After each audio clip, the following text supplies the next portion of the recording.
Hello, this week we're talking about the Midwest, a place I've lived now for 7 years, and a place for which I still need Rick Steves as a tour guide. Ever since the early 17th century, when pilgrims fled the fair shores of England to gain settlement in this brave new world, there have been wild rumors swirling around that they brought the English language with them. This is patently false. Back to you, Lawrence. Rick is correct, particularly when it comes to you Midwesterners. Y'all have a language all of your own. And today, 7 years too late, I'm going to delve deep into the Indianapolis Public Library archives, or an article I found online, and pluck out 8 Midwestern words and or phrases. What I'll do next will completely blow your mind. I'm going to awkwardly guess the meaning of them. Hit me! Metaphorically. Okay, tough tomatoes. Well, I mean, it's a saying, isn't it? So it's not going to be sort of literal, is it? Unless somebody goes around sort of lamenting the sort of solid and firm state of the Midwest's tomato distribution. I would imagine it means something like tough tomatoes, tough tomatoes. Probably means rough luck or tough luck, something like that. Like we would say in England, that's tough luck. You'll have to get on with it, you prat. Whether it's with tough or soft or, half and half tomatoes. Hotdish. I'd imagine Hotdish is exactly as it sounds, right? It's a dish that's hot. I can't think of any other meaning. I mean, these all sound like they should be literal at this point. So maybe your hot dish contains some tough tomatoes, which at this point, if they were in a hot dish, would be really soft. So the two don't go together very well. I'd imagine these are from different parts of the Midwest, actually. So hot dish, I'm just gonna go with it. A hot dish is literally a dish that's hot. SCHNOOKERED.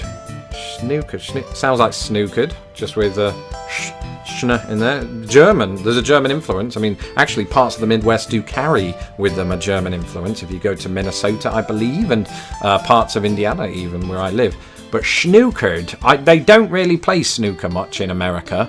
Not as much as pool. It's not that well known. Snookered, because I think in England, if you say that someone's snookered, it means they're trapped or there's no way out of this situation. So I think it means that. But Americans or Midwesterners feel that they have to be different and pronounce it a different way. So yeah, if you're snookered, there's no way out of this one. Pasties. Well, we have pasties in England, and obviously those are sort of an encrusted sort of meat-based product. Sometimes you can get vegetarian as well, and they're delicious. But Americans don't seem to have heard of them. So I'd be astounded if it was that. Or maybe it's pronounced pasties, like the thing that burlesque dancers wear.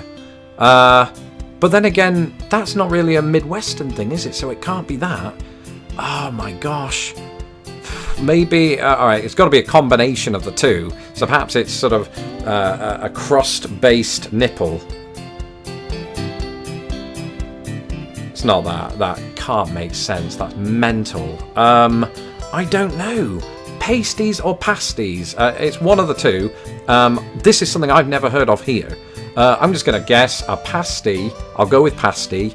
A pasty to Midwesterners is something that happened in the past. Is something that they are nostalgic about.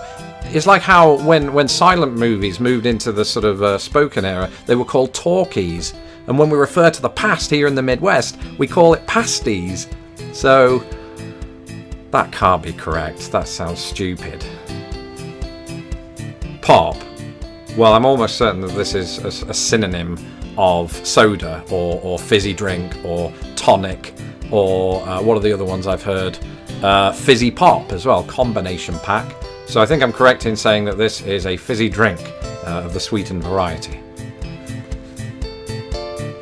Bubbler. A bubbler? What the heck is a bubbler? Well, you have those things that children play with that blow bubbles, but then again, I think that's sort of universal. That's just known as a...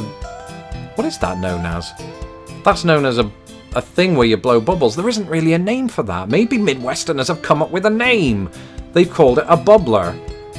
Hey, Joey, put your bubbler away. You've been playing with that too long. It's going to get in the hot dish. That'd be bad. Poison everyone with all that liquid stuff. And child saliva. Come to that.